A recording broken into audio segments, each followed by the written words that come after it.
وعلى آل سيدنا মাওলানা। মোরা দূর আরবের স্বপ্ন দেখি, মোরা দূর আরবের স্বপ্ন দেখি, এই দূর ভারতের জমিন হতে যেতে মোরা পারব নবী, তব মাজার জিয়ারতে। আল্লাহুম্মা সাল্লি আলা সাইয়্যিদিনা মাওলানা ওয়া আলা আলি সাইয়্যিদিনা মাওলানা। ওরে ভমর তুই কি প্রথম, ওরে ভমর তুই কি প্রথম চুমেছিলি মোর নবীর কদম, তাই কিরে তোর গুনগুনানি ফুলের মাঝে জাগে। মুহাম্মদ নাম যতই জপি ততই মধুর লাগে, ওই নামেতে এত মধু কে জানি তো আগে। আল্লাহুম্মা সাল্লি আলা সাইয়্যিদিনা মাওলানা ওয়া আলা আলি সাইয়্যিদিনা মাওলানা। ওরে গোলাপ তুই কি প্রথম, ওরে গোলাপ তুই কি প্রথম চুমেছিলি মোর নবীর কদম, তাই কিরে তোর খসব সদা আতর মাঝে জাগে। মুহাম্মদ নাম যতই জপি ততই মধুর লাগে, ওই নামেতে এত মধু কে জানি তো আগে। আল্লাহুম্মা সাল্লি আলা সাইয়্যিদিনা মাওলানা ওয়া আলা আলি সাইয়্যিদিনা মাওলানা মুহাম্মদ। আল্লাহুম্মা আমিন। আল্লাহুম্মা হাফিজনা মিন কুল্লি বালাইদ দুনিয়া ওয়া আযাবিল আখিরাহ, তাওয়াফানি মুসলিমা ওয়ালহিকনি বিস-সালিহিন। রব্বি গফিরলি যুনুবি ওয়ারহাম আনতাল গফুরুর রহিম। রব্বুল আলামিন পবিত্র শাওয়ালের চাঁদ ঈদের মাসের একেবারে শেষ ভাগে দক্ষিণ সন্তোষপুর মোল্লাপাড়ার এক সবরেসানির মহাফিলে বসে বসে আমরা দুটি করে হাত আপনার মহান দরবারে তুলেছি। এলাহি, আপনার হাবিবের মহব্বত প্রেম ভালোবাসা রক্ষার্থে এ কোরআনী মহাফিলে বসে দাঁড়িয়ে প্রাণ ভরে কয়েক মর্তবা দরুদ ও সালাম পাঠ করেছি। আমাদের সকলের পঠিত জাবারির দরুদ ও সালাম টুকুন সোনার মদিনায় হাবিবের কদমে পৌঁছে দিন। তামাম পৃথিবীর জমিনের নিচে যত মুমিনিন মুমিনাত মুসলিমিন মুসলিমাত জনম জনম বিদায় নিয়ে নীরব নগরে আশ্রমে বনে আছে, আপনার হাবিবের ওসিলা করে তাদের সকলের কবরগুলোকে মিরাতুল জান্নাহ বানিয়ে দিন। এলাহি, আপনার তামাম প্রেমিক প্রেমিকা মাহবুব মাহবুবা বান্দা বান্দিদের ওসিলা করে এ বানিয়ে জলসা আমার বাড়িওয়ালা ভাইয়েরা যাসা উদ্দেশ্য নিয়ে খাস মাহফিলের ইন্তজাম করেছেন, যাদের মনোবাঞ্ছা মনো আশাকে পরিপূর্ণ করুন, অর্থ খরচকে আপনার মহান দরবারে কবুল করে নিন। সুবহান রাব্বিকা রাব্বিল ইজ্জাতি আম্মা ইয়াসিফুন ওয়া সালামুন আলাল মুরসালিন ওয়ালহামদুলিল্লাহি রাব্বিল আলামিন। ওয়া লা ইলাহা ইল্লাল্লাহ মুহাম্মাদুর রাসূলুল্লাহ।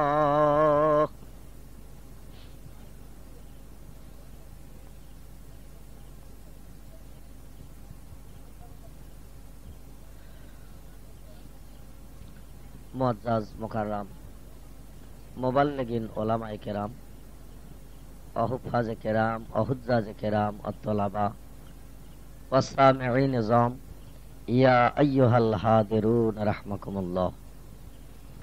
উপস্থিত অধ্যকার জলসার পরিচালনাকারী দক্ষিণ সন্তোষপুর মোল্লাপাড়া জামে মসজিদের স্বনামধন্য পেশ ইমাম, শ্রদ্ধাভাজন জনাব সভাপতি সাহেব, এ জলসার প্রধান অতিথি পাক ফুরফুরা শরীফ থেকে আগত, যিনি তদ্রে প্রায় 2 ঘন্টার মতো কিছু কম বেশি বিভিন্ন দিক দিয়ে, বিশেষ করে মরণ, প্রত্যেকটি মানুষের মরণ ছাড়া উপায় নাই এবং পরকালের পাথর পুঁজি সম্পর্কে বিভিন্ন দিক দিয়ে তিনি তথ্যমূলক কিছু আলোচনা আমাদের সকলের কাছে পরিবেশন করেছেন শ্রদ্ধাভাজন জনাব পীর সাহেব হুজুর কেবলা।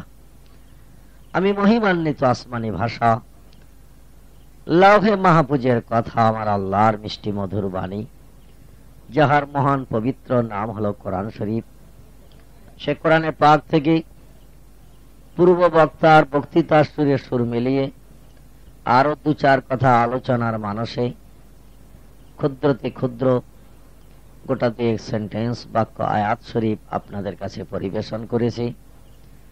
আমাদের প্রিয় নেতা রাহাবার কামলিওয়ালা, যিনি আজ থেকে 1500 বছর আগে মক্কা মুআজ্জামার কাবা শরীফের পূর্ব দিকে আবু কুবায়স নামক একটি উঁচু পাহাড়ের কিনারায় এক খেজুরের পাতার বেড়ার ভিতরে যাহার শোভাগমন হয়েছিল, যিনি তামাম বিশ্ববাসীর জন্য নেতৃত্ব নিয়ে পৃথিবীতে আবির্ভূত হয়েছিলেন, এখান থেকে 6000 কিলোমিটার রাস্তা, 4000 মাইল দূর পথ আমাদের পশ্চিমে, যে দেশটির পূর্ব নাম ছিল বাক্কা, পরবর্তী নাম হয়েছে মক্কা, এখন তাকে মক্কাতুল মুকাররমা বলা হয়। পবিত্র মক্কা ভূমি আমার রাসূলের রসিলা করে আজ পবিত্রতা অবলম্বন করে বিশ্ববাসীর কাছে সুপরিচিত হয়ে আছেন। জোরে বলুন সুবহানাল্লাহ।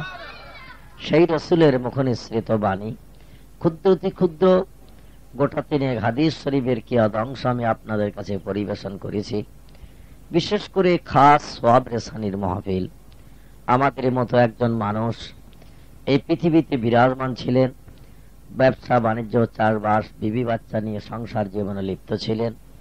হযরত আজরাইল আলাইহিস সালাম সামনে এসেছেন, চাবি মোড়া দিয়েছেন, তার হাতের সেই ছবিটা দেখিয়েছেন, আর পৃথিবীর মানুষ দুনিয়ার মোহমায়া পরিত্যাগ করে ছবির মোহে আসক্ত হয়ে আজ চিরবিদায় নিয়ে নীরব নগরে আসামি বনেছেন। তিরমিজি শরীফের হাদিসে এসেছে, আল্লাহর নবী সাল্লাল্লাহু আলাইহি সাল্লাম বলেন, কোন মানুষের যখন মরণের সময় উপস্থিত হয়, আজরাইল তার চোখের সামনে একটা হাত উঁচু করে একটা ফটো দেখায়, ফটো, আর ওই ফটোটার দিকে মানুষ এক দৃষ্টে তাকিয়ে থাকে। আমরা মনে মনে ধারণা করি আব্বা মারা যাচ্ছে আর উপরের দিকে এক দৃষ্টে তাকিয়ে আছে, খুব কষ্ট করে ঘরটা তৈরি করেছিল তাই ঘরটা শেষ দেখা দেখে যাচ্ছে। দেখবেন নজরটা উপরের দিকে থাকে এক দৃষ্টে, এদিক ওদিক আর ফেরে না, তাকায় না, চোখের পলকও মারে না। ছেলে মেয়েরা মনে মনে ধারণা করে খুব কষ্ট করে ঘর বাড়ি করেছিল তাই যাওয়ার সময় ঘরটাই শেষ দেখা দেখে যাচ্ছে। রাসূল বলছেন, ওরে না, ও লোকটি ঘর দেখছে না, আসলে এক নতুন জিনিস, অভিনব জিনিস দেখছে, যেটা জীবনে দেখেনি আর সেটাই দেখছে। ওই ফটো একটা নকশা দেখানো হয় তার চোখের সামনে, আর মানুষ সেই নকশা দেখে মোহিত হয়ে যায়। দেহের ভিতরে একটা পাখি আছে, পাখি যার নাম প্রাণ পাখি। এই পাখিটা তখন সারা দেহের ভিতরে দৌড়াদৌড়ি ছোটাছুটি করতে থাকে।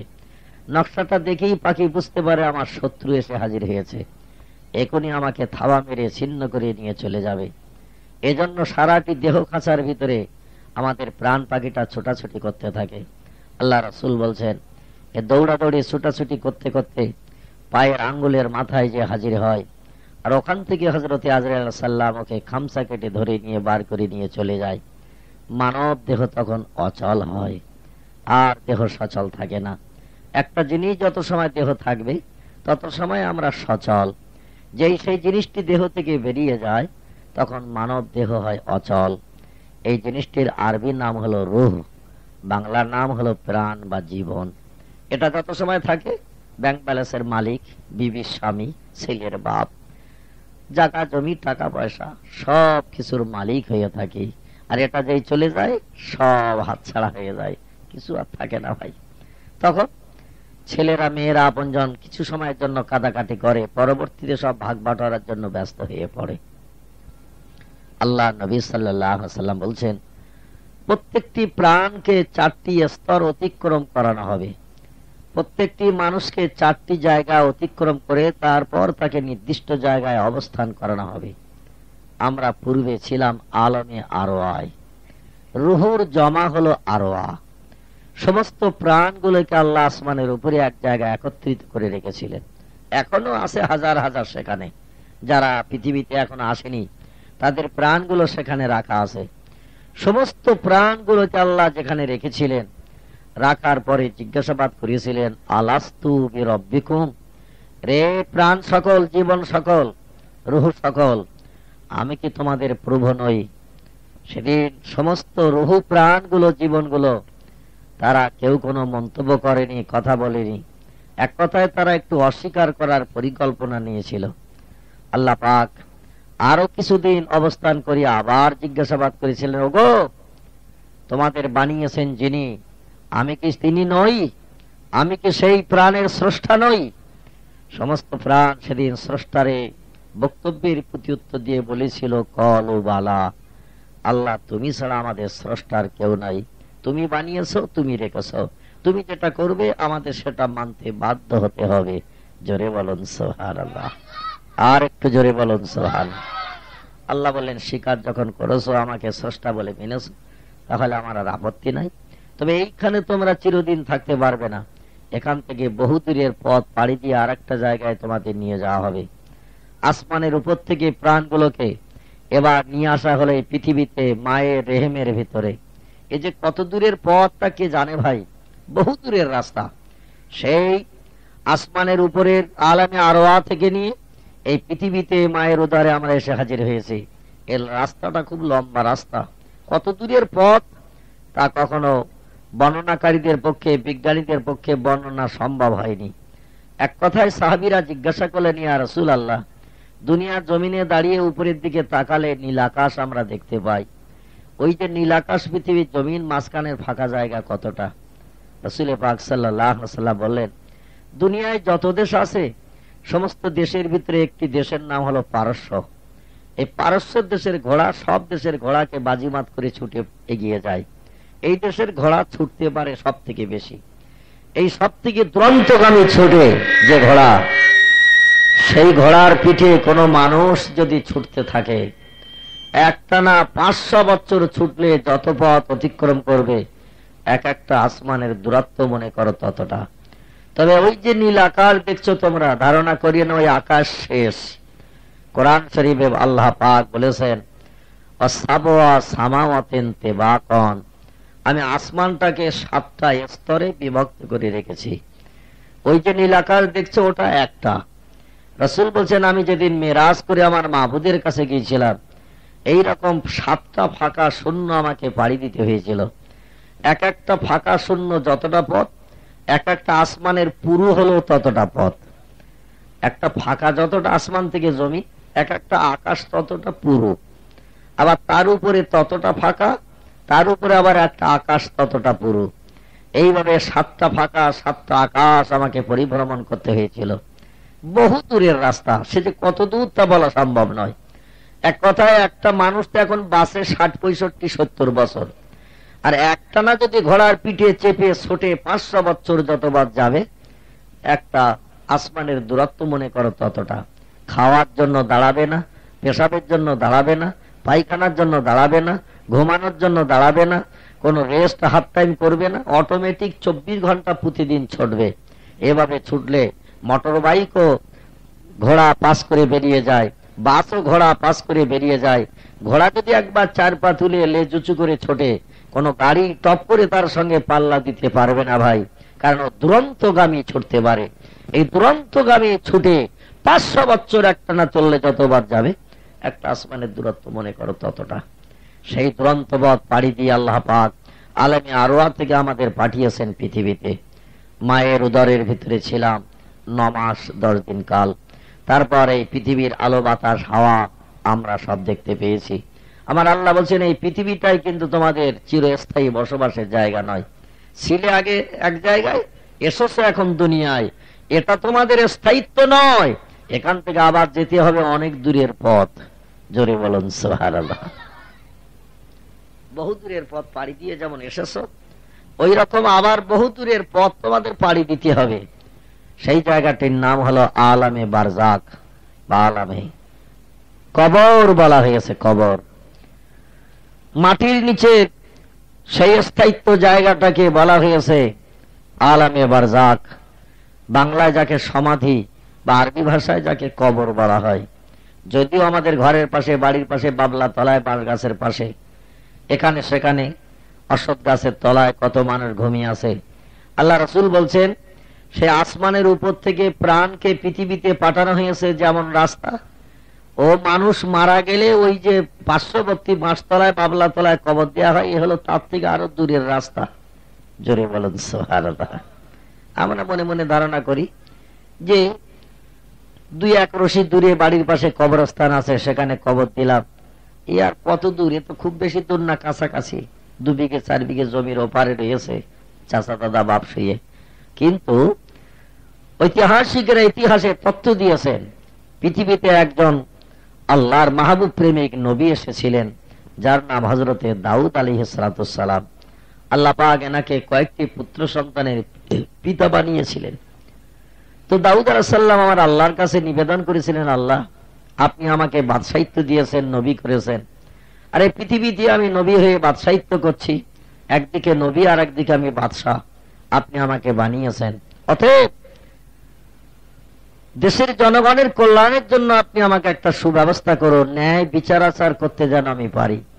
আল্লাহ পাক দাউদ আলাইহিস সালামকে একটা আসমানি শিকল দান করেছিলেন। আসামি ফরিয়াদি যখনই ওনার কাছে আসতো কোনো বিচারের আশায়, উনি বলতেন, ওই পাহাড়ের ধারে ওইখানটায় চলে যাও। তোমরা 2 জন তো একই রকম মন্তব্য করতে চাইছো। কেউ বলে ও আমার কাছ থেকে 2000-10,000 টাকা নিয়ে স্যার দিচ্ছে না, কেউ বলে আমার অর্থ আত্মসম্পদ করে স্যার দিচ্ছে না, কেউ বলে আমার জায়গা জমি ভাগি দিয়ে খেয়েছে দিচ্ছে না। দাউদ নবী জিজ্ঞাসা করলে বলে ও মিথ্যা কথা বলছে, আমি নেইনি, আমি ওর কোনো ক্ষতি করিনি। উনি বলতেন, আমি মানুষ, তোমরাও মানুষ, আভ্যন্তরীণ কবে কোন দিন কি করেছো তা তো আমি দেখি নাই, আর এখন স্বীকার করতে চাইছো না, অতএব বিচার আল্লাহ করে দেবে। জোরে বলুন সুবহানাল্লাহ। উনি বলতেন, ওই পাহাড়ের ধারে যাও, ওখানে যাও। তো একজন একজন করে পাঠিয়ে দিতেন পাহাড়ের ধারে, আর ওখানে যাওয়ার পরে আমার আল্লাহর দরবারে দাউদ আলাইহিস সালাম একটু টেলিফোন করে দিতেন, আল্লাহ 2 জন তো এসেছে আমার কাছে বিচার চাইতে, আর প্রকৃত দোষীকে আর নির্দোষীকে আমার পক্ষে তো যাচাই করা অসম্ভব, অতএব আপনি একটু যাচাইয়ের ব্যবস্থা করুন।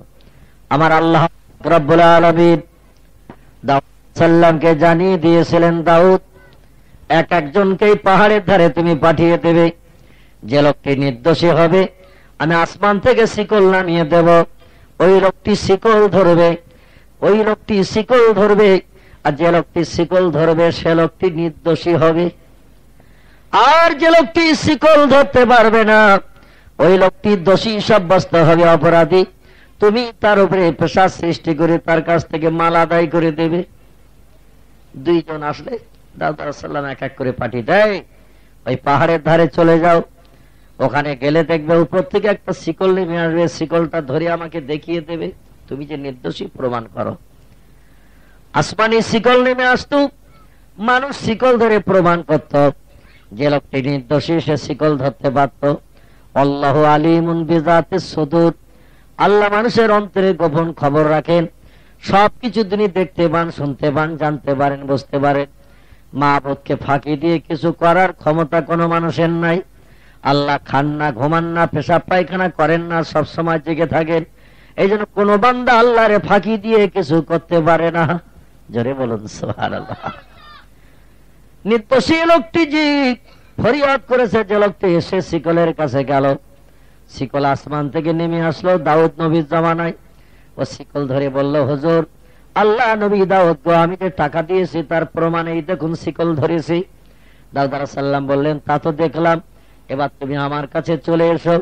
আর যে লোকটি টাকা পয়সা নিয়েছিল, দাউদ আলাইহিস সালাম বলল, তুমি তো বলছো আমি নেইনি, অতএব এবার তুমি শিকলটা ধরে প্রমাণ করে দেখিয়ে দাও তুমি নাও নাই। ও লোকটার হাতে ছিল একটা লাঠি। এই লাঠিটা এত সময় হাতে ধরা ছিল, এবার লাঠিটা নিয়ে যে লোকটি শিকল ধরে ফিরিয়ে এসেছে ওরে বলছে, আমার এই লাঠিটা তুমি একটু ধরো ভাই, আমি একটুখানি শিকলটা ধরে দেখিয়ে দিয়ে আসি। হাতের লাঠিটা যে লোকটি ফরিয়াদি আগে শিকল ধরে এসেছে তার কাছে হাতের লাঠিটা দিয়ে দিয়েছে। মানুষ কত চালাক, কত বুদ্ধিমান একবার দেখুন। হাতের লাঠিটা তার হাতে দিয়ে শিকলের কাছে যেয়ে বলছে, আল্লাহ, ওই লাঠির ভিতরে ওর পয়সাগুলো সব গস্তিত করা রয়েছে, কখন কোন দিন চুরিদারি হয়, ছিনতাই হয়, গুন্ডামি হয়, এই জন্য আমি পয়সাগুলো সব ওই লাঠির ভিতরে সব পুরে রেখে দিয়ে দিয়েছে, যাতে কোনোদিন আত্মসাৎ না হয়। ওর টাকা ওর হাতে দিয়ে এসেছি, আল্লাহ ওর মাল ওরে দিয়ে এসেছি। আমি এতদিন আমানত রেখেছিলাম, আমানাতের খেয়ানত করিনি, যার মাল তার হাতে ফিরিয়ে দিয়েছি। আপনার আসমানি শিকলটা নামিয়ে প্রমাণ করে দিন আমি একটা পয়সার আমানাতের খেয়ানত করিনি। আমার আল্লাহ কি মুসিবতে পড়েছেন এবার বুঝতে পেরেছেন তো? বলে যার মাল তার হাতে আমি দিয়ে এসেছি আল্লাহ, ওর পয়সা করি যাতে কোন রকম আমানাতের খেয়ানত না হয়, অসুবিধে না হয়, এই জন্য আমি সবসময় কাছে করে রাখতাম, যেদিন চাইবে সেদিন দিয়ে দেবো, আমি ঠিক করেছিলাম। তো আজকে যখন বলছে আমার আসামি বানাতে চাচ্ছে, তো আল্লাহ ওর পয়সা ওর হাতে আমি দিয়ে এসেছি, আপনার শিকলটা নামিয়ে দেন। আমার আল্লাহ বাধ্য হয়ে দেখলেন লোকটা তো ঠিকই কথা বলছে, যে যা পয়সা কড়িগুলো এর কাছে রেখেছিল সব ওই লাঠির ভিতরে ভরে সব রেখে দিয়েছে, আর এখন সে লাঠি সমেত ওর হাতে দিয়ে এসেছে। অতএব যার পয়সা তার হাতে দিয়েছে, অতএব আমি যদি শিকল নামিয়ে না দেই তাহলে আমার তো পার্সোনালিটি করা হবে, ন্যায় বিচার করা হবে না। আমার আল্লাহ আসমানি শিকল নামিয়ে দিল, সে লোকটাও শিকলটা ধরে নিল। দাউদ আলাইহিস সালাম দেখে তাজ্জব হয়ে গেল, এরম তো কোনোদিন হয় না। যখন আসে আসামি ফরিয়াদি, একজন ধরে একজন ধরতে পারে না, যে ধরতে পারে না সে আসামি সাব্যস্ত হয়। অর্থাৎ আজকে দুইজন শিকল ধরলো, ব্যাপার কি? ও শিকলটা ধরে দাউদ নবীকে ডেকে বলছে, না আমি যে ওর টাকা পয়সা নেইনি, শিকল ধরে প্রমাণ করে দেখিয়ে দিলাম, আপনি দেখলেন? দাউদ আলাইহিস সালাম বলছে, হ্যাঁ তা তো দেখলাম। বলে তাহলে এবার ছেড়ে দেই? বলে দাও। ও শিকল ছেড়ে দিয়ে এসে বলছে, ভাই আমার লাঠিটা দিয়ে দে, আমার কাজে আমি চলে যাই। বাধ্য হয়ে লাঠি দিয়েছিল ওর হাতে, লাঠিটা ফিরিয়ে দিয়েছে। ও তখন পয়সার লাঠি নিয়ে বেরিয়ে চলে যাচ্ছে। আর এই লোকটা বলছে, হুজুর আমি যে পয়সা দিয়েছিলাম শিকল ধরে প্রমাণ করে দিয়েছি, আর আপনি ও লোকটারে ছেড়ে দিলেন, আর ও তো আমার পয়সা কড়ি দিল না, এখন উপায়? দাউদ আলাইহিস সালাম বলে, আল্লাহ এরকম বিচার তো কোনোদিন হতে দেখিনি, আজকের এই কি রকম বিচার হলো? এর পয়সা কড়ি এখন কে দেবে? এ যে পয়সা দিয়েছে শিকল ধরে প্রমাণ করেছে, আর ও যে এর পয়সা নেয়নি সেও শিকল ধরে প্রমাণ করেছে, তো ব্যাপারটা তো বুঝলাম না। আমার আল্লাহ বলছেন, আগামী দিন থেকে আর শিকল পাঠাবো না। মানুষ স্রষ্টার উপরে চালাকি শুরু করেছে, তবে তাও অপেক্ষা করো আমার আসমানি গজবের জন্য। ওই যে লোকটি লাঠিটা দিয়ে এসেছিল, লাঠির ভিতরে পয়সাগুলো সব ভরা ছিল, আর পয়সা লাঠিটা যার আমানত তার হাতে দিয়ে এসেছিল, এই জন্য বাধ্য হয়ে আমাকে শিকল নামাতে হয়েছে। আমি ইচ্ছা করলে শিকল না নামাতে পারতাম, কিন্তু এই জন্য নামিয়েছি, যার পয়সা তার হাতে দিয়েও খালি হাতে চলে এসেছে, বাধ্য হয়ে আমাকে শিকল নামাতে হয়েছে। কিন্তু পরবর্তী দিয়ে ফিরে যে ওই লোকটি আবার তার লাঠিটা নিয়ে নেবে, এটা তো আমার ধারণা ছিল না। কিন্তু ফিরে যে ও লাঠিটা নিয়ে বেরিয়ে গেল, ওর লাঠিও নিয়ে যায় যাক, কিন্তু পয়সাগুলো যদি বার করে দিত তাহলে সুবিধা হতো। এ দাউদ, মানুষ আমার চালাকের উপরে চালাকি শুরু করেছে, আসমানি গজবের অপেক্ষা করো, আমি আল্লাহ আসমানি গজব দান করে ওদের অ্যাকশন করব। কোরআন শরীফ এসেছে, ওই মালুক এ দাউদ তুমি শোনো, অপেক্ষা করো, তুমি মানুষকে জানিয়ে দাও, এ দাউদ এমন একটা আসমানি গজব আমি পৃথিবীতে নিক্ষেপ করব, ওরাতে জবান যে আমার কাছে অঙ্গীকার আবদ্ধ হয়, সেই জবান আমার ভঙ্গ করে, এই জন্য ওদের জবানগুলোকে আমি আল্লাহ সব ব্যান করে দেব। অকুনু কিরাদাতান খাসিব, আমার আল্লাহ পাক দাউদ আলাইহিস সালামের জামানার ওই সমস্ত অপরাধী চালাকি মার্কা মানুষদেরকে বানর আর হনুমান তৈরি করে দিয়েছিল। জোরে বলুন নাউজুবিল্লাহ। একদল বিজ্ঞানীরা বলে মানুষ বানরের থেকে তৈরি। বানরটার ইংরেজি নাম হলো রামপিথেকাস। কি নাম বললাম? রামপিথেকাস নামের একটা বানর আছে, ওই বানরের থেকে মানুষ তৈরি হয়েছে, বিজ্ঞানীরা তত্ত্ব দিয়েছে। কোরআন শরীফ বলছে, এ বিজ্ঞানীরা তোদের মগজে ঘুণ পোকার ওই পোকা লেগেছে। বানরের ঠাকুর দাদার বাপও যখন জন্ম নেয়নি তখন মানুষ বানানো হয়েছে, বানর যখন ছিল না তখন ছিল মানুষ। আসলে একদল মানুষ আমার স্রষ্টা বলে মানেনি, আমার হুকুম তামিল করেনি। আমার কথার খেলাপ করে চলেছে বারবার, আমার সঙ্গে চালাকি ফেরেববাজি করা শুরু করেছিল। এই জন্য আমি সেই মানুষদের জবান বন্ধ করে বানর বানিয়েছি। ওরা এখন গাছে গাছে ছুটে ছুটে বেড়ায়, ওদের জবানগুলো শুধু বন্ধ করা হয়েছে, তবে মানুষের মতো ব্রেন, মগজ, বুদ্ধি সব ওদের আছে। হনুমান বানর, ওরা সবকিছু বুঝতে পারে, জানতে পারে, কেবল ওদের বাক শক্তিটা রহিত করা হয়েছে। আল্লাহ কোরআনে তাই জানিয়েছেন, কুনু কিরাতান খাসিন, আমি তাদের বানর হনুমান তৈরি করেছিলাম আমার হুকুমের খেলাপ করার জন্য। শুধু তাই নয়, দাউদ আলাইহিস সালামকে আমার আল্লাহ পাক এই পৃথিবীতে সব থেকে অধিক কণ্ঠস্বরের মর্যাদা দান করেছিলেন। তার গলার এলাহান মিষ্ট স্বর এত সুমধুর করেছিলেন, উনি তখন আল্লাহর আসমানি কেতাব তেলাওয়াত করতেন, যার নাম হলো জব্বুর। জব্বুর আসমানি কেতাব, বড় কেতাবের একটি। বড় কেতাব হলো চারটি, একটার নাম তৌরাত, একটার নাম ইনজিল, একটার নাম জবুর, একটার নাম কোরআন শরীফ। এটি হলো আসমানি চারখানা বড় কেতাব। এই কেতাবগুলো সবই আল্লাহর বাণী। জোরে বলুন সুবহানাল্লাহ। মানুষের কল্যাণের জন্য, উপকারের জন্য আমার আল্লাহ পাক এই আসমানি কেতাব পৃথিবীতে পাঠিয়েছিলেন। কোরআন শরীফ তেলাওয়াত করলে যেমন শুনতে ভালো লাগে, বিশেষ করে মক্কা মুআজ্জামার ইমাম সাহেবের কেরাত আপনারা অনেকে ক্যাসেটের মাধ্যম দিয়ে শুনে থাকবেন। তবে উনি যখন পাঁচ ওয়াক্ত জামাতে নামাজে ইমামতি করেন কাবা শরীফের চাতওয়ালে কাবাকে সামনে রেখে, সে কেরাতের একটা আলাদা মর্যাদা আছে ভাই। হাজী সাহেব যারা হজ পাক করেছেন আর যারা একটু কোরআন তেলাওয়াত শুনতে ভালোবাসে, আমি বাস্তব চোখে দেখেছি অনেক মানুষ ওনার কেরাত শুনতে শুনতে মানে বেহুশ হয়ে আষাঢ় খেয়েও পর্যন্ত পড়েছে। কেরাত শুরু হলে মনে হয় যেন আল্লাহর আসমানি ওহী নাযিল হচ্ছে। জোরে বলুন সুবহানাল্লাহ। লোকটির নাম আব্দুর রহমান সুদাইস, যার মাসিক মাইনে হলো 40,000 রিয়াল। ওনার মাসিক মাইনে হলো 40,000 রিয়াল, ইন্ডিয়ান টাকা প্রায় 5 লাখ টাকার মতো মাসের মাইনে সৌদি সরকার দিয়ে থাকেন। নামাজ পড়ান মাত্র 3 ওয়াক্ত, আসর, মাগরিব, এশা, 3টে ওয়াক্ত ইমামতি করে। 5 লাখ টাকা আমাদের ইন্ডিয়ান টাকায় মাসিক মাইনে। সরকারি বাড়ি, সরকারি গাড়ি, সরকারি খাওয়া, কোন রকম চিন্তা নেই। ইমাম সাহেবের জীবনে কেরাত কোনোদিন ভুলটুল হয় না ভাই। ওই ইমামের কেরাতে জীবনে ভুলটুল হয় না, কারণ ওর মগজে সংসারে জ্বালা যন্ত্রণা চিন্তা নেই। আর আমাদের ইমামেরা মাঝে মাঝে মসজিদে যখন নামাজ পড়ায়, 2-1 রাকাতে মাঝে মাঝে 2-1 আয়াত ছুটে ছুটে বেরিয়ে যায়। মুক্তাদি পিছনে যদি লোকমা দেয়, ইমাম 33,000 ভোল্টেজ মেজাজ গরম করে বলে, থাম, মাইনে দিবি নশা, আবার মাঝে মাঝে লোকমা দিবি, আল্লাহু আকবার। যেরাম মাইনে সেইরাম কেরাত, অসুবিধা কিচ্ছু নেই। মাইনে দিবি যেরাম, কেরাত হবে সেই।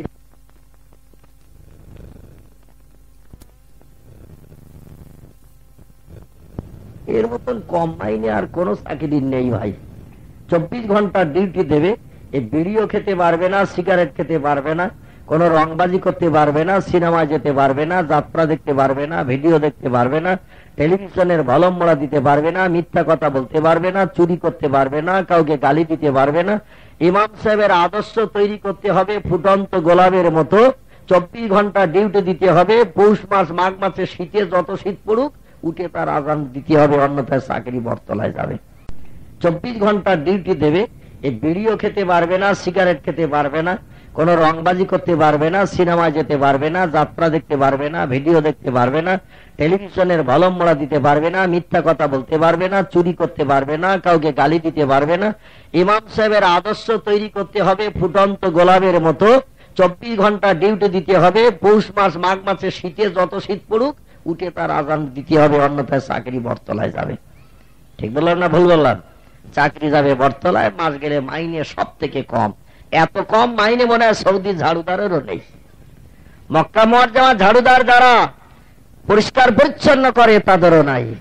সৌদি সরকার বলল, যে হবে জনগণের ইমাম, নেতা, আর সেই লোকটার মাইনে হবে কম, আর সংসারে চিন্তা থাকবে, মগজে সূরা কেরাতে ভুল হবে, ইমামেরও নামাজ যাবে, মুক্তাদিদেরও যাবে, ওটা হবে না। সব থেকে বেশি মাইনে দেওয়া হবে ইমাম সাহেবের। জোরে বলুন সুবহানাল্লাহ। বুঝতে পেরেছেন? সব থেকে বেশি মাইনে দেওয়া হবে ইমাম সাহেবের। ওদের যাতে মগজে দুশ্চিন্তা না হয়, নামাজে সূরা কেরাতে ভুল টুল না হয়, মন যেন অন্যদিকে না যায়। নামাজ পড়ছি দাঁড়িয়ে মেহরাবে, আর মন যদি যায় রসগোল্লার হাড়িতে, গোশতের হাড়িতে, নামাজ ইমামেরও হবে না, মুক্তাদিরও হবে না, সব চুল হয়ে যাবে ভাই, কারো হবে না। হযরতে দাউদ আলাইহিস সালাম আল্লাহ পাক ওনার কণ্ঠটা বড় মসৃণ করেছিলেন, ওনার গলার লাহানটা বড় মিষ্ট স্বর তৈরি করে দিয়েছিলেন। উনি নীল দরিয়ার কিনারায় কিতাব তেলাওয়াত করতেন, দেশের জনগণেরা শুনত না। তাই এই দাউদ আলাইহিস সালাম যখন যেখানে বসে আসমানে কিতাব পড়তেন, গলার এত মিষ্ট মধুর স্বর ছিল, দুনিয়ার কীটপতঙ্গ জীবজন্তুরা সব পাগল হয়ে যেত ওনার তেলাওয়াত শোনার জন্য। শেষ পর্যন্ত বাইগান মানুষের ওনার উপর অত্যাচার উৎপীড়ন নির্যাতন শুরু করেছিল। অত্যাচার উৎপীড়ন নির্যাতন শুরু করার কারণে হযরতে দাউদ আলাইহিস সালাম ঐতিহাসিকরা বর্ণনা করেছেন 400 বছর কাল দিনের দাওয়াত দিয়েছিলেন তিনি। এই 400 বছর কাল দিনের দাওয়াতে মাত্র 17 জন মানুষ ঈমান নিয়ে পোক্ত মুসলমান হয়েছিল। 17টা মানুষ কলেমা পড়ে পোক্ত ঈমানদার মুমিন হয়েছিল। আর বাকি দেশের মানুষ সব খোদার শত্রু, দুশমন, নবীর শত্রু বনেছিল। 17টা মানুষ কেবল মুসলমান হয়েছিল, আর বাকি সারা দেশের মানুষ খোদার দুশমন, শত্রু বনেছিল। দাউদ আলাইহিস সালাম অত্যাচার, নির্যাতন, উৎপীড়ন, প্রহার সহ্য করতে না পেরে আমার আল্লাহর কাছে মোবাইল করে দিলেন, আল্লাহ এদের জবান বন্ধ করে দিন, এদের একটু আসমানি গজব দিয়ে শাস্তি দিন, এরা দেখে নিক আপনার পাওয়ার শক্তি ক্ষমতা আছে কিনা। আল্লাহ পাক শত্রুদের উপরে আসমানি গজব নিক্ষেপ করে ওদের জবান বন্ধ করে হনুমান বানরে বানিয়ে দিয়েছিল। আজ পৃথিবীতে যত বানর হনুমান বেড়ায় সব দাউদ আলাইহিস সালামের জমানার মানুষের বাচ্চা, সব ওই জমানার মানুষের বাচ্চা এরা। ভাইরা আমার, এই দাউদ আলাইহিস সালামকে আল্লাহ পাক কয়েকটি সন্তান দান করেছিলেন। বর্ণনাকারীদের মতে কেউ বলেছেন 10টি, কেউ বলেছেন 12টি। তিনি সন্তানের পিতা ছিলেন। একদিন ছেলেদের ডেকে বলল, ছেলেরা বৃদ্ধ হয়ে গেছি, বুড়ো হয়ে গেছি, পৃথিবীর মায়া ছেড়ে চলে যাব, অতএব আমার এই রাজিত্ব, আমার এই নবুয়তি তোমাদের ভিতর থেকে কে নেবে বলো। ছেলেরা সকলে দাবিদার হলো, আব্বা আপনি আমাকে দিন। ও বলে, আমাকে দিন, বাদশাহিত্ব করবো আমি, রাজিত্ব করবো আমি, নবীও হব আমি। নবী হলে নেতৃত্ব করা যাবে, সকলের কাছে সম্মান পাওয়া যাবে। দাউদ আলাইহিস সালাম বলল, সবাই দাবিদার, কিন্তু সবাই তো এক দেশে বাদশা রাজা হয়ে রাজিত্ব চালাতে পারে না, যে কোনো একজনকে বাদশা হতে হবে। অতএব উনি বললেন, আমি দেখি কি করে কি করা যায়। আমার আল্লাহর কাছে একটু মোবাইল করলেন, টেলিফোন করলেন, রাহি আমাকে কয়েকটি পুত্র সন্তান দিয়েছেন, সন্তানদের ভিতরে কে আমার অবর্তমানে বাদশা হবে, নবী হবে। আয় আল্লাহ, মানুষকে হেদায়েতের জন্য, দ্বীনের দাওয়াতের জন্য কে নবুয়ত পাবে আপনি বলে দিন। আল্লাহ বলেন, দাউদ ছেলে কটারে ডেকে এক জায়গায় করো, আর সমস্ত তোমার ছেলেদের কাছে গোটা 2 প্রশ্ন করো। প্রশ্নের প্রতি উত্তর যে ছেলেটি দেবে সেই নবী হবে, ভবিষ্যতে সেই বাদশা হবে। জোরে বলুন সুবহানাল্লাহ। ছেলেদের এক জায়গায় ডাকো, যার ব্রেন মগজ পরিষ্কার আছে, জ্ঞান ভালো আছে, সে নবী হলে, বাদশা হলে জনগণের উপকার হবে, তোমার দ্বীনের দাওয়াতটা বহাল তবিয়াতে বাঁচিয়ে রাখতে পারবে। দাউদ আলাইহিস সালাম ছেলেদের ডাক দিলেন, রে ছেলেরা, সকলে বাদশা হতে চাও, নবী হতে চাও, সম্মান পেতে চাও, কিন্তু যে নবী বা বাদশা হতে চাও, আজ আমার 2টো প্রশ্নের সঠিক উত্তর দিতে হবে। প্রশ্নের উত্তর যে দিতে পারবে সেই আল্লাহর তরফ থেকে নবী বা বাদশা সাব্যস্ত হবে। ছেলেরা বলল, কি প্রশ্ন আপনি বলুন। দাউদ আলাইহিস সালাম প্রশ্ন করেছিল, এই পৃথিবীতে সব থেকে দূরের দেশ কোনটি, আমাকে একটু তোমরা উত্তর দাও।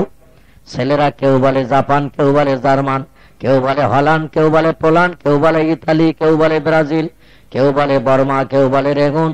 এভাবে পৃথিবীর বহু দূরে দূরে দেশের নাম করে ছেলেরা। দাউদ আলাইহিস সালাম এক এক করে জিজ্ঞাসা করতে করতে 6 বছরের ছোট্ট বাচ্চা কনিষ্ঠ ছেলেটি, যার নাম হযরতে সুলাইমান আলাইহিস সালাম, এ ছিল ভাইদের ভিতরে সব থেকে ছোট, বয়স ছিল মাত্র 6 বছর। এ ছেলেটারে ডেকে জিজ্ঞাসাবাদ করা হলো, রে সুলাইমান, তোমার ভাইদের কাছে জিজ্ঞাসাবাদ করলাম, পৃথিবীতে সব থেকে দূরের দেশ কোনটি? কেউ বলছে জাপান, কেউ বলে জার্মান, কেউ বলে রোম, কেউ বলে কায়সার, কেউ বলে হল্যান্ড, কেউ বলে পোল্যান্ড, কেউ বলে বর্মা, কেউ বলে হিন্দ। এক একটা ছেলে এক একটা দূরের দেশের নাম করে, কেউ বা বলে চীন। তুমি কি বলতে পারো পৃথিবীতে সব থেকে দূরের দেশ কোনটি? সুলাইমান বলে, আব্বা ভাইরা যেসব দেশের নাম বলেছে, আমার কাছেও দেশগুলো কাছের কাছের দেশ। আমি একটি দেশের নাম বলতে পারি, যদি অনুমতি দেন। আমার ধারণা ওই দেশটা হলো সব থেকে দূরের দেশ। হযরতে দাউদ বলছে, রে সুলাইমান, তাহলে তুমি বলো তোমার কাছে কোন দেশটি দূরের দেশ? সুলাইমান বলে, আব্বা যদি কেউ পৃথিবীর কোন দেশে হারিয়ে যায়, জাপানে, জার্মানি, আমেরিকায় যায়, 2 মাস 6 মাস 2 বছর 5 বছর যদি থাকে, আর ওই লোকটি যদি বেঁচে থাকে, খোঁজাখোঁজ করতে করতে একদিন না একদিন তার সন্ধান পাওয়া যায়। কিন্তু আমার কাছে সব থেকে দূরে দেশ ওই দেশটি, যে দেশের নাম হলো কবর। কবরে কোনো মানুষ যদি চলে যায়, সারা জীবন খুঁজলে আর তার খবর পাওয়া যায় না, তার আর সন্ধান পাওয়া যায় না। এই জন্য আমার কাছে সব থেকে দূরের দেশের নাম হলো কবর। দাউদ আলাইহিস সালামের বড় ছেলেরা আসা হাসাহাসি করছে আর বলে, আব্বাও ছোট মানুষ, জ্ঞান বুদ্ধি নাই, ও বাড়ির পাশের কবরের কথা বলেছে, কিছু মনে নেবেন না, বরং আমরা দূরের দেশের কথা বলেছি, আমাদের ভিতরে কোন দেশটা দূরে আপনি বলুন। দাউদ আলাইহিস সালাম ডেকে বলে, সুলাইমান, তোমার ভাইরা দূর দূর দেশের নাম বলল, আর তুমি বাড়ির পাশে কবরের নাম বলে কেন তুমি আমাকে দূরের দেশ বোঝাতে চাইছো? হযরত সুলাইমান বলে, আব্বা, ভাইরা যে দূরের দেশের নাম বলেছে, ও দেশটা আমার কাছে দূরের নয়, ওটা কাছের, কারণ ওখানে কেউ থাকলে 2 বছর 5 বছর খুঁজলে একদিন না একদিন তার সন্ধান পাওয়া যাবে। কিন্তু কবরে যারা থাকে, তাম জিন্দগি ভর খুঁজলে তাদের সন্ধান পাওয়া যায় না। এই জন্য ওই দেশটা হলো আমার কাছে সব থেকে দূরের দেশ। হযরত দাউদ বলছেন, সাদ্দাকতা ইয়া ইবনি, বেটা তোর উত্তরটাই সঠিক হয়েছে, জোরে বলুন সুবহানাল্লাহ। বাকি ছেলেরা বলল, আব্বা আর একটা প্রশ্ন বাকি আছে, ছোট ভাই নবী হবে, বাদশা হবে, আর আমরা বড় ভাই ওর হুকুম শুনবো, ওটা পছন্দ হবে না। আর একটা প্রশ্ন বাকি আছে, সবাই মিলে উত্তর দেব, যাতে সুলাইমান পর্যন্ত তার প্রশ্ন না যায়, ও যেন বাদশা নবী না হয়, ওর কাছে আমাদের মাথা নত করতে না হয়। দাউদ আলাইহিস সালাম বলেন, না আমি ইবনি, এ ছেলেরা ঠিক আছে, প্রশ্নটা তোমাদেরই কাছে করছি, সঠিক উত্তর দিলে আর সুলাইমান পর্যন্ত যাবে না। এবার বলো, পৃথিবীতে কোন জিনিসের মূল্য নাই, দাম নাই? কোন জিনিসের দাম নাই, মূল্য নাই, এমন করে মানুষ পয়সা দিয়ে কিনতে চায় না? কেউ বলছে আব্বা, কেউ বলে হাওয়ার দাম নাই, কেউ বলে মাটির দাম নাই, কেউ বলে গাছের পাতার দাম নাই, কেউ বলে ঘাসের দাম নাই। এক একটা ছেলে এক একটা জিনিসের নাম করে। দাউদ আলাইহিস সালাম বলছেন, এত নাম কেন বলো? বলে, সূর্যের আলো পৃথিবীতে আসে, পয়সা লাগে না, কিনতে হয় না, ও বিনা দামে পাওয়া যায়। আগুন পয়সা লাগে না, যার কাছ চাইলে কারো কাছ থেকে পাওয়া যায়। পানি যখন তখন 2-10 কলসি যে কোনো জায়গা থেকে, নহর খাল থেকে আনা যায়, পয়সা লাগে না। জমিনে ঘাস হয়ে আছে, 2-5 বস্তা কেটে আনা যায়, কাউকে পয়সা দিতে হয় না। তৃণলতা গাছে জড়িয়ে থাকে, ও যদি 2-1 বোঝা নিয়ে আসে, কাউকে পয়সা দিতে হবে না। বাবা, আমরা এই জন্য এক একটা জিনিসের নাম করেছি, যে জিনিসের মূল্য নাই, দাম নাই, পয়সা লাগে না কিনতে। হযরত দাউদ আলাইহিস সালাম এক এক করে জিজ্ঞাসা করতে করতে সুলাইমানকে ডেকে বলে, সুলাইমান, তুমি কি বলতে পারো পৃথিবীতে কোন জিনিসের মূল্য নাই, দাম নাই? হযরত সুলাইমান আলাইহিস সালাম বলছে, আব্বা, ভাইরা যত জিনিসের নাম বলেছে, জিনিসগুলো আমার কাছে মনোপুত নয়, সব জিনিসের দাম আছে, কিন্তু আমি এমন একটা জিনিসের নাম বলবো যে জিনিসের কোনো দাম নাই, মূল্য নাই। হযরত দাউদ আলাইহিস সালাম বললেন, সেটি কি? হযরত সুলাইমান বললেন, মরা মানুষের দেহের কোনো দাম নাই।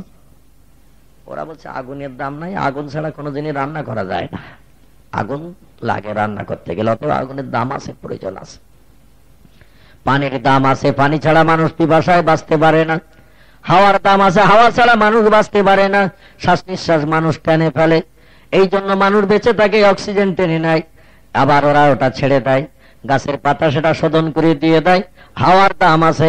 ঘাস, ভাইরা বলল দাম নাই, ঘাস ছাড়া অনেক সৃষ্টিজীব বাঁচতে পারে না, তারা ঘাস খেয়ে বেঁচে থাকে। এই জন্য মাটির দাম আছে, মাটি ছাড়া চাষবাস হয় না, ঘর বাড়ি বানানো যায় না। তবে আমার কাছে একটি জিনিসের দাম নাই, সেটা হলো মরা মানুষ। মানুষ যখন মারা যায় আর 2 দিন 5 দিন হয়ে গেলে পচে গলে শেষ হয়ে যায়, কোনো মানুষ পয়সা দিয়ে কিনতে চায় না। ওই মরা মানুষের দ্বারা কোন উপকার লাভবান মানুষ হতে পারে না, কারণ পচা গলা লাশ 2 দিন 5 দিন রাখলে সব প্রকার খারাপ হবে, দুর্গন্ধ হবে। আমার কাছে মরা লাশের কোনো মূল্য নাই। হযরত দাউদ আলাইহিস সালাম বললেন, সাদ্দাকতা ইয়া ইবনি, এ ছেলেরা, তোদের ব্রেন মগজ ততটা পরিষ্কার নয় যতটা আমার সুলাইমানের আল্লাহ দান করেছে। অতএব সুলাইমান বাদশা হবে, ওই খোদার তরফ থেকে নবী হবে, জনগণের কল্যাণ করবে। জোরে বলুন সুবহানাল্লাহ।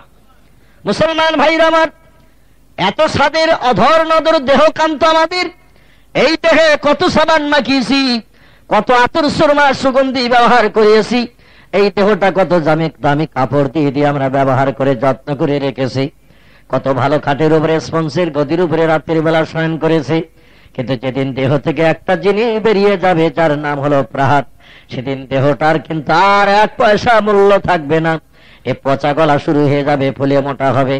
হাজার আপনি যে কোনো ভালো জায়গায় রাখুন, ফ্রিজে রাখুন, আয়রন চেস্টে রাখুন, আলমারিতে রাখুন, হিমঘরের ভিতরে যদি মরা মানুষ রাখুন, তাও কিন্তু এই মরা মানুষের কোনো মূল্য দাম থাকবে না। একদিন মরা দেহ পোকামাকড়ে খেয়ে শেষ করে দিয়ে দেবে, পচে গলে শেষ হবে। আল্লাহর নবী সাল্লাল্লাহু আলাইহি ওয়াসাল্লাম বলছেন, ইন্নাল্লাহ হারামা আন তাকুলা আলাল আরদি আসদাদাল আম্বিয়া ফানাবিয়াল্লাহি হাইয়ুন ইয়ারযাকু। রে পৃথিবীর মানুষেরা, তোমরা শোনো, আমি মুহাম্মদ সাল্লাল্লাহু আলাইহি ওয়াসাল্লাম জন্ম থেকে নিয়ে মরণের দিন পর্যন্ত যত কথা বলেছি, আমার সমস্ত কথা সত্য। আমি মিথ্যা কথা জীবনে কোনোদিন বলিনি। জোরে বলুন সুবহানাল্লাহ। আমার জীবনে একটা মিথ্যা কথা আমি বলিনি। আমি রাসূল আমার জীবনে যত কথা বলেছি সব কথাগুলো সত্য। সেই সত্য কথার ভিতরে এটাও সত্য।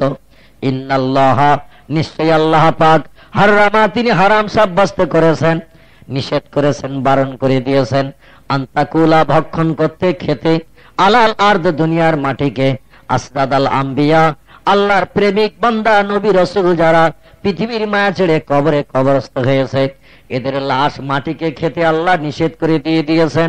ফানাবিয়াল্লাহি হাইয়ুন ইয়ারযাকু, আল্লাহর নবীরা, আল্লাহ রাসূলেরা কিয়ামত পর্যন্ত কবরে জিন্দা থাকেন।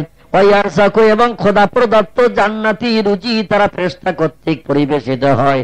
নবী রাসূলেরা কবরে পচে না, গলে না, মরে না, ওরা জিন্দা অবস্থায় থাকে এবং জান্নাতি রুজি পায়। জোরে বলা যাবে কি সুবহানাল্লাহ।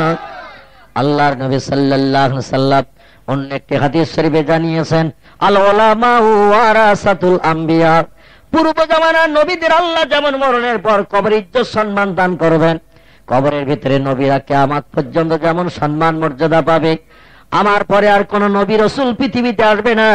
দিন শরীয়তের কর্ণধার হিসাবে যারা মর্যাদা পাবে, কোরআন হাদিসের জ্ঞানে যারা জ্ঞানান্বিত হবে, শরীয়তের ভাষা এদের আলেম বলা হয়। আরে আলেমেরা নবী রাসূলদের মতো কবরের ভিতরে জিন্দা থাকবে, খোদা প্রদত্ত রুজি প্রাপ্ত হবে। মুসা নবী, দাউদ নবী, ইয়াকুব নবী, ইউসুফ নবী, হুদ নবী, লূত নবী, সালেহ নবী, জাকারিয়া নবী, ইহয়া নবী, হযরত সুলাইমান নবী, হারুন নবী, হাইজান ইদ্রিস আলাইহিস সালাম, ইব্রাহিম নবী, ইসহাক নবী, ইসমাইল নবী, সমস্ত নবীরা কবরের ভিতরে যেমন মর্যাদা পাবে, আমার উম্মতদের ভিতরে যারা আলেম হবে, দিন শরীয়তের বিজ্ঞ পণ্ডিত হবে, কোরআন হাদিসের মাপকাঠিতে চরিত্র তৈরি করে নবীদের মতো দিনের কাজের দাওয়াত দেবে, এরা কবরের ভিতরে নবীদের মতো মর্যাদা প্রাপ্ত হয়ে কিয়ামত পর্যন্ত থাকবে। এদের লাশ পোকায় খাবে না, কবরে পচবে না। জোরে বলা যাবে কি সুবহানাল্লাহ? আর একটু জোরে বলা যাবে না সুবহানাল্লাহ? তবে আমরা যারা যেখানে হাজির হয়েছি ভাই, আমাদের মরণের দিন 15 পরে কবরের মাথার দিকে একটু খুঁড়ে দেখবেন, শুধু হাড় ককানা ছাড়া আর কিছু পাওয়া যাবে নাকি ভাই? গোশত ফোস্ত, চোখ, মাথার চুল, চামড়া সব পোকার খোরাক হয়ে যাবে, মাটির সঙ্গে মিশে যাবে। কেবল কঙ্কাল বডিটাই কবরের ভিতরে থাকবে, বাকিগুলো সব উৎখাত হয়ে যাবে। কিন্তু খোদা প্রেমিক, কোরআনের পূর্ণ হাফেজ যারা কোরআনকে হেফজ করে হৃদয় ভান্ডারে জমা করেছে এবং কোরআনের আইন মোতাবেক চরিত্র গঠন করে নবী সুন্নত মোতাবেক আমল করে চলে গেছে, এদের কাফনের কাপড়ে পর্যন্ত মাটির দাগ লাগবে না। যেমন রাখা হবে তেমন অবস্থায় হাজার হাজার বছর থাকবে।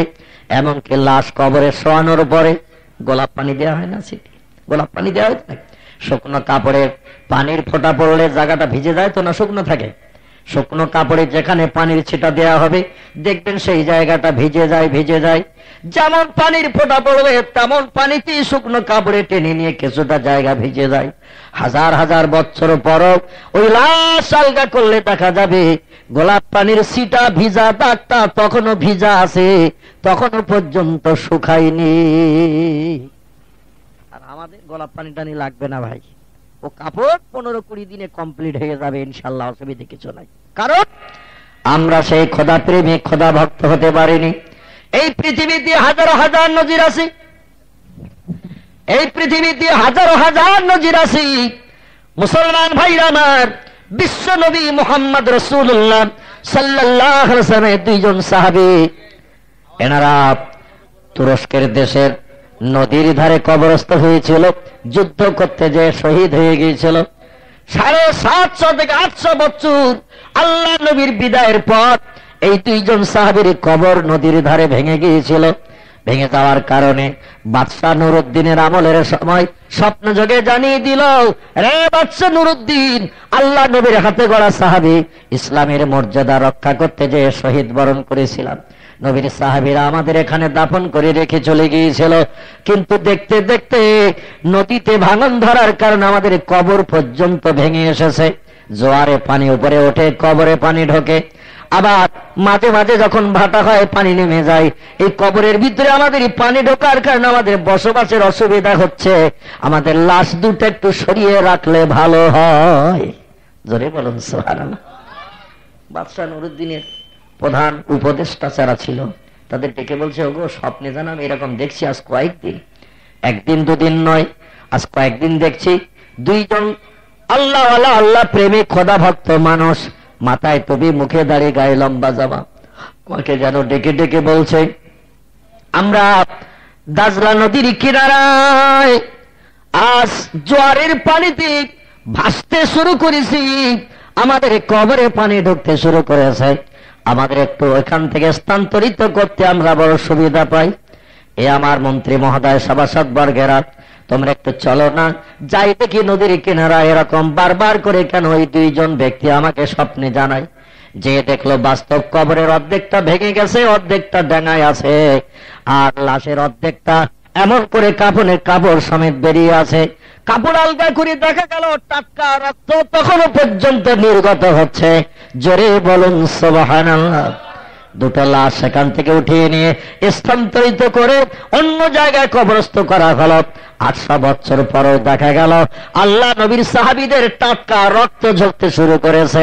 চেহারা দেখলে মনে হলো এখনই বোধহয় পৃথিবী থেকে শহীদ বরণ করেছে। মুসলমান ভাইরা আমার, শুধু তাই নয়, এই পৃথিবীতে খোদা ভক্ত, খোদা প্রেমিক যারা হয়, আমার আল্লাহ পাক জানিয়ে দিয়ে দিয়েছেন, রে পৃথিবীর মানুষেরা তোমরা শোনো, ওয়ালা তাহিনু ওয়ালা তাহজানু ওয়া আনতুমুল আলাউনা ইন কুনতুম মুমিনিন। তোমাদের কোনো ভয় নাই, তোমাদের কোনো চিন্তা করতে হবে না। ও আনতুমুল আলাউনা, আমার উপরে যদি আত্মবিশ্বাস ভরসা তোমরা রাখতে পারো, ইন কুনতুম মুমিনিন, খোদা বিশ্বাসী মুমিন হয়ে যদি তোমরা কবরে হাজির হও, তাহলে তোমাদের কোনো চিন্তা ভাবনা করতে হবে না। হেফাজতের দায়িত্ব আমি আল্লাহ আমার। জোরে বলুন সুবহানাল্লাহ। বিগত বছর 2 অতিবাহিত হয়েছে। দক্ষিণ 24 পরগনার বারুইপুরের কাছাকাছি আমতলা বারুইপুরে রোডের মাঝামাঝি গ্রামটির নাম হলো চামনি গ্রাম। আমি মাঝে মাঝে তথ্যটি প্রকাশ করে থাকি। বছর 2 হয়েছে, ফাল্গুন মাসের 2 তারিখ ঘটনাটি ঘটেছিল। গ্রামটির নাম চামনি গ্রাম। একজন মানুষ নাম তার আব্দুল হাকিম মারা গিয়েছে। একটা লোক মারা গিয়েছে গ্রামে, কবরে কবরস্থ করা হবে ভাই। পাড়ার মুরব্বী, বুড়ো বৃদ্ধ মানুষ যারা, তাদের ডাক দেওয়া হয়েছে, দাদা ও চাচা, আমাদের গ্রামের বড় কবরস্থান, কোন দিকে কবর আছে কোন দিকে নাই, পুরনো মানুষ তোমরা জানো বোঝো ভালো, একটু দেখিয়ে দাও কোথায় কবর নাই, ওইখানে কবর খুঁড়বো, যাতে দ্বিতীয়বার আর খুঁড়তে না হয়। খুঁড়তে খুঁড়তে যদি হাড় হাড্ডি বেরিয়ে যায়, শরীয়তের ফতোয়ার কিতাব এসেছে, ওখানে আবার মাটি চাপা দাও। ওই হাড় হাড্ডি যেখানে বেরিয়েছে ওখানে আরেকটারে দিও না, কিয়ামত পর্যন্ত দুটো গুতুগুতি করবে, ঝামেলা হয়ে যাবে। এক কবরে আরেকটারে দিও না। যদি কবর খুঁড়তে খুঁড়তে হাড় হাড্ডি বেরিয়ে যায়, ওখানে মাটি চাপা দিয়ে দাও, দিয়ে নতুন জায়গায় কবর খনন করো। নতুন জায়গায় কবর খুঁড়তে খুঁড়তে আবার যদি তলার দিকে হাড় হাড্ডি বেরিয়ে যায়, তাহলে ওখানেও মাটি চাপা দাও, দিয়ে 3 নম্বরে আর একটা কবর খনন করো। সেখানেও খুঁড়তে খুঁড়তে যদি আবার হাড় হাড্ডি বেরিয়ে যায়, ওখানেও মাটি চাপা দিয়ে দাও। 4 নম্বরের কবর খনন করো। সেখানে খুঁড়তে খুঁড়তে যদি আবার হাড় হাড্ডি বেরিয়ে যায়, শরীয়তের ফতোয়ার কিতাবে এসেছে, তাহলে আর অন্য কোথাও কবর খনন করতে হবে না। 4 নম্বর কবর খুঁড়েও যদি হাড় হাড্ডি বেরিয়ে যায়, তাহলে হাড়গুলো এক পাশে রেখে এই উপরের লাশটাকে কবরে দাফন করে দাও। আর চিন্তা ভাবনা নেবে অন্তত কবরস্থানের সংস্কারের জন্য, কারণ ওই কবরস্থানে আর খালি জায়গা নাই, এটাই প্রমাণ হবে।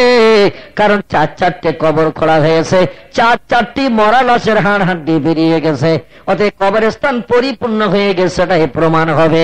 4 নম্বরের কবরের উপরের লাশটা দিয়ে দাও, এই কবরস্থান সংস্কার করো, 1-1.5 ফুট মাটি ফেলে উঁচু করো, তারপর আবার নতুন করে কবরে দাফন করার ব্যবস্থা করো। তাহলে আগে যারা কবরস্থ হয়েছিল ওরা থাকবে 1.5 ফুট তলায়, আর 1.5 ফুট 2 ফুট মাটি ফেলে উঁচু করে আবার কবর দিলে এরা থাকবে 1.5 ফুট উপরে।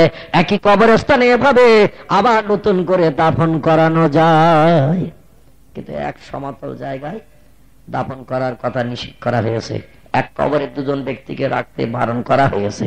মুসলমান ভাইরা আমার, এলাকার মানুষেরা মুরব্বীদের কাছ থেকে খোঁজ খবর নিয়ে দেখিয়ে দিল তারা, আমরা আমাদের জিন্দগিতে 80-90 বছর আমাদের বয়স হয়েছে, এই জায়গায় কোথাও কোনোদিন কাউকে কবরস্থ হতে দেখিনি, এখানে কাউকে দাফন করতে দেখিনি। জায়গাটা সমতল যাওয়া, কবরের কোনো উঁচু নিচু নাই, অতএব এইখানে দাফন করো লাশটা। কবর খোঁড়ো। লোকজন কবর খোঁড়া শুরু করে দিয়েছে। খুঁড়তে খুঁড়তে খুঁড়তে খুঁড়তে যেই নিচের দিকে চলে গিয়েছে, আর এক কোপ খুললেই মোটামুটি ছেলেদের নাভি সমান, মেয়েদের হলো বুক সমান।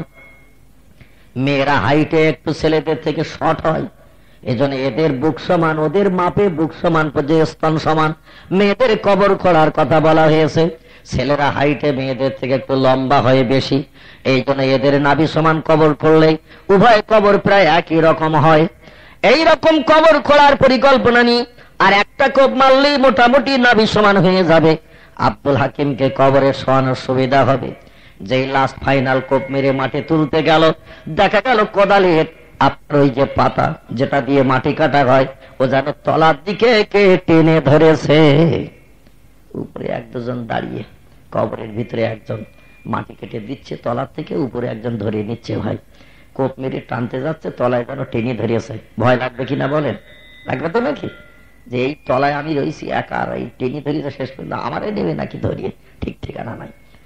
উপরে যে ছিল বলে, কি হয়েছে সারা ওরকম করছিস কেন? বলে কোপ মেরে মাটি তুলতে পারছি না, যেন কোদাল টেনে ধরিয়েছে। উপর থেকে ভালো করে লক্ষ্য করে দেখে সাদা চকচক চকচক করছে। জোরে বলুন সুবহানাল্লাহ। মাটি কোপ মেরে টেনেছে, তলায় সাদা দেখা যাচ্ছে। সাদা বলছে, এই সাদা মতো কি দেখা যাচ্ছে? বলে কি? বলে একটুখানি কোদালের পাশাটা টান দেখি। আষাঢ়টা টান, টেনে দেখে কাপড়। বলে কাউকে যেন বলিস না, মনে হচ্ছে পূর্ব জামানায় কেউ পয়সা করি টরি পুঁতি রেখেছিল বোধহয়। টাকা পয়সাটা সেখানে কবরস্থানে পুঁতি রেখেছিল, লোকজন আসে টাসে না, যা আছে সব আমরা 2-3 জন ভাগ করে নেব, কাউকে আর জানানো যাবে না। এখন আলগা করে আর একটু দেখি, কাপড় আলগা করে ভিতরে রূপোর টাকা কি সোনার টাকা, গহনা কাটি যৌতুক আদি। আগেকার পয়সা তো সব রূপোর টাকা ছিল, সোনার টাকা ছিল, কত যে রেখেছে তার ঠিক ঠিকানা কি। আর কবরস্থানের লোক আছে না, মালিকেরই পুঁতি রেখেছে। আবার একবার কোপ মেরেছে, কাপড়ের উপরের মাটিগুলো ভাইজান একটু সরে গিয়েছে, দেখে আবার লম্বা কাপড়। লম্বা কাপড় দেখে তাজ্জব হয়ে গেল, একই ব্যাপার দেখছি। আস্তে আস্তে কাপড় একটু আলগা করে দেখে মানুষ শুয়ে রয়েছে। জোরে বলুন সুবহানাল্লাহ, আর একটু জোরে বলুন সুবহানাল্লাহ। লাফ মেরে ঠেলে উঠেছে ডাঙায়। এত সময় ধারণা ছিল পয়সা করি টরি আছে বোধহয়, কাউকে বলবো না, ভাগ আমরা 3 জনই করে নেব। এবার এই মানুষের লাশ দিকে সে লাফ মেরে ডাঙায় ঠেলে উঠেছে। খবর দিয়েছে পাড়ায়, রে পাড়া প্রতিবাসীরা, বুড়ো মুরব্বী দাদা চাচাদের ডাক। ওদের বললাম যেখানে কবর নাই, লাশ নাই, সেখানে জায়গা দেখিয়ে দাও। কিন্তু এখন দেখছি এত মরা মানুষের কবরের উপরে কবর খুঁড়িয়েছি। লোকজন সব ছুটে এসেছে, এসে আস্তে আস্তে মাটি সরিয়ে সরিয়ে টোটাল কাফনের কাপড়টা আলগা করলো। বলে কিরকম ব্যাপার একটু দেখি না। মাথার দিকে আলগা করে কাপড়ের কাপড়ে আলগা করে দেখলো চোখ দুটো তখনও পর্যন্ত ভালো, মাথার চুল একটা নষ্ট হয়নি। গোসল করানোর পর চেহারায় যে ভিজা পানি থাকে, ওগুলো তো লাশ গোসল করানোর পরে আর পোষা হয় না ভাই, ভিজা পানির দাগগুলো সেইভাবে ভিজা আছে।